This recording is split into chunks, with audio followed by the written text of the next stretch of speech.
Chapter 3 The Young Soldier. Content to take his adventure gladly, by Hak Lute. Stone walls do not a prison make, nor iron bars a cage, by Lovelace. There were many and terrible wars in Italy in the 13th century, and the chance of trying his fortune as a soldier was not long in coming to Francis Bernardone. Only 15 miles away from Assisi stands a larger city called Perugia. It also is built upon a mountain, and the two towns seem to smile at each other across the green valley. But for hundreds of years there were only bitter looks and hatred between the two. Perugia, higher and stronger, lay like a dragon, ready to spring upon her small but furious enemy. Assisi, like a lion's cub, was always ready to fight. Sometimes the lion was victor. Always it was fierce enough to make the huge dragon writhe with pain. When Francis Bernardone was about 20 years old, there was war between the great dragon and the little lion. Down from one mountain came the Perugian army. Down from the other came that of Assisi. With the army of Assisi rode Francis and most of the company of friends who had been so merry together in times of peace. They were gay as ever and eager to see what a real battle might be like.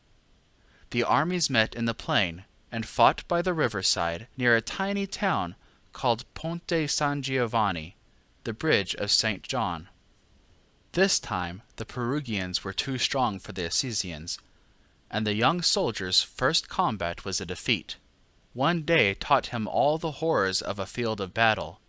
He saw men wounded and dying. He heard the terrified cries of riderless horses. He suffered from blinding sun and parching thirst. War, that he had thought so noble and glorious, seemed somehow confused and cruel and hideous. The army of Assisi lost heavily that day. Many men were slain, many were made prisoners, and one of the prisoners was Francis Bernardone. He was too tired, too hungry, and too thirsty to feel anything keenly except the need of sleep and food. Yet he wondered how it all had happened. Could he be the same man who had gone about for days delighting in the song of a warlike troubadour? Luck to the arm that's quickest, and if at odds you strive, die where the field is thickest, but never yield alive. He knew that he had not been a coward. He had not even been afraid, yet here he was, unarmed and captive. Because of his beautiful dress, and because of his courtly manners, Francis was placed not among the common soldiers, but among the nobles. For a whole year he was a prisoner of war. It must have been a sad change from the free, wild life in Assisi.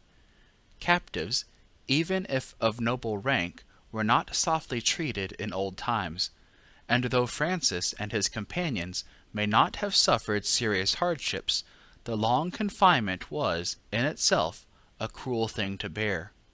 On Francis Bernardone, however, his misfortune sat lightly. The army of Perugia could not make a captive of his fancy. His fellow prisoners were astonished to hear him tell of his hopes and plans for the future, of the battles he should fight, of the fame he should win, of the beautiful ladies who should smile on him. The brave knights whom he admired, Gawain, Tristram, and Lancelot, had sometimes fallen into prison, but had won their way out again, to fight better than before. So Francis still dreamed of war and glory, and boasted in his pride, "You will see that some day all the world will adore me." Though he was proud and boastful, Francis was still gentle-hearted, and quick to feel sympathy for all who were unhappy. Among the prisoners of war was one man so vain and ill-tempered that his companions would have nothing to do with him. The unfortunate creature sat gloomily apart, with a black frown on his face, and with black thoughts in his mind. The songs and jests and games with which the others whiled away the long hours made him seem all the lonelier in his silent corner. The sight of the sad, bitter face was more than Francis could bear. Many times he slipped away from the noisy group of his comrades to speak cheerily to the solitary knight, and, little by little, with a friendliness that no one was ever known to resist, he won the heart of the miserable man. Through the goodwill of the boy whom everybody loved, the victim and his tormentors in the end became friends once more, and there was peace in the great prison. All through the long winter, from across the valley, the sad eyes of the Lady Pica watched the towers of Perugia. In her heart she questioned what might have been her boy's fate. Was he ill, and suffering, and lonely?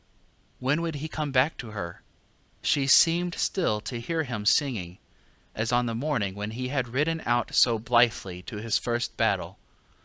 Comrades, let us each be ready to give and take his part, shields bright and lances steady, and all men glad of heart. If the breeze that swept down the long valley from Perugia could have carried the prisoner's merry voice, the mother might have been somewhat comforted. In prison or out of it, the heart of Francis of Assisi was always the heart of the poet, the troubadour. Because his companions remembered gratefully the songs and laughter that brightened their captivity, the story of his gaiety has come down to us across 700 years. End of Chapter 3, The Young Soldier.